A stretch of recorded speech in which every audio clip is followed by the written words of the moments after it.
नमस्कार सभी को। मैं इस वीडियो में आपका स्वागत करता हूं। थोड़ी सी तबीयत खराब है, लेकिन इस वीडियो को बनाने का मेरा मकसद मतलब एक तरीके से जो अंदर से एक उबाल आता है ना, वो है। कप्तानी आती जाती रहती है, नए कप्तान आएंगे, पुराने चले जाएंगे, सभी को पता है। खिलाड़ी आता है फिर चला जाता है, लेकिन रोहित शर्मा के केस में कुछ दूसरी चीज है। अब मैं बिल्कुल समझ पा रहा हूं कि क्या रीजन रहा होगा गौतम गंभीर साहब का इनको हटाने का। गौतम गंभीर साहब देखो हैं क्रेडिट जीवी एक तरीके से। उन्हें जब तक क्रेडिट नहीं मिलेगा ना, तब तक उनको शांति नहीं मिलेगी। आने वाले दिनों में, अगले मतलब 1.5-2 साल में, 2 बहुत बड़े बड़े टूर्नामेंट्स हैं। 27 तो सभी की नजरों में है, 26 में भी बिल्कुल ऐसा ही टूर्नामेंट है। अब भारतीय टीम इतनी मजबूत है क्योंकि टीम में इतने सारे खिलाड़ी हैं जिसकी कोई सीमा नहीं। बेंच पर इतने सारे खिलाड़ी बैठे हुए हैं। अब गंभीर साहब सोचते हैं कि अगर रोहित शर्मा कप्तान रहेंगे तो क्रेडिट का सी भी उन्हें नहीं मिलने वाला। और यही मेन रीजन रहा इतना पॉलिटिकली ट्रैप मतलब बिछाने का। और सबको पता है कि रोहित शर्मा उस ट्रैप में फंसेंगे ही फंसेंगे, क्योंकि अगर पिछले 2-3 साल की पारियां देखो रोहित शर्मा की, तो उनमें उसका एवरेज कम हुआ है, स्ट्राइक रेट बहुत ज्यादा है। लेकिन 3 साल पहले जब जाओगे तो एवरेज ज्यादा था, स्ट्राइक रेट कम था।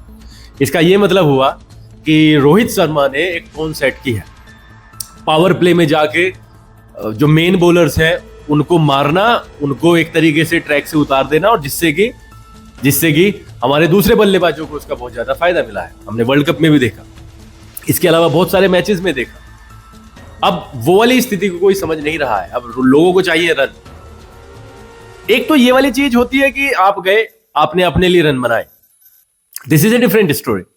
बट रोहित शर्मा के केस में वो बिल्कुल उल्टा हो गया। रोहित शर्मा ने अगर 30 रन बनाए हैं तो 30 रन ऐसे बनाए हैं जिससे कि विरोधी बॉलर, जो कि प्रीमियम बॉलर है उनके, वो ट्रैक से आउट हो गए हैं। और यही रीजन रहा है कि रोहित शर्मा थोड़े से अनप्रिडिक्टेबल हो गए हैं, थोड़े से अविश्वसनीय, कि उनका विकेट बहुत बार हमने देखा है कि बहुत सस्ते में आउट हो जाते हैं। लेकिन अगर उनका एवरेज देखोगे, हर सीरीज के बाद में एवरेज देखोगे, तो उनका एवरेज में कोई कमी नहीं है। मैं तो यही कहना चाहूंगा कि अगर एक गोली एक बीमारी की एक आदमी को मिली है तो वो वाली गोली, वो वाली टैबलेट दूसरे आदमी को भी मिले, क्योंकि बीमारी उसको भी वही है। अगर रोहित शर्मा और विराट कोहली पहले मैच में फेल हुए और उन्हें इतनी गालियों का सामना करना पड़ा है, तो एज ए कोच और एज ए कैप्टन गौतम गंभीर और शुभमन गिल साहब भी फेल हुए हैं, तो उन्हें भी उतनी ही गालियां पड़नी चाहिए। दूसरे मैच में भी उतनी ही इक्विवेलेंट लेवल पर गालियां पड़नी चाहिए, क्योंकि फेलियर तो फेलियर ही होता है।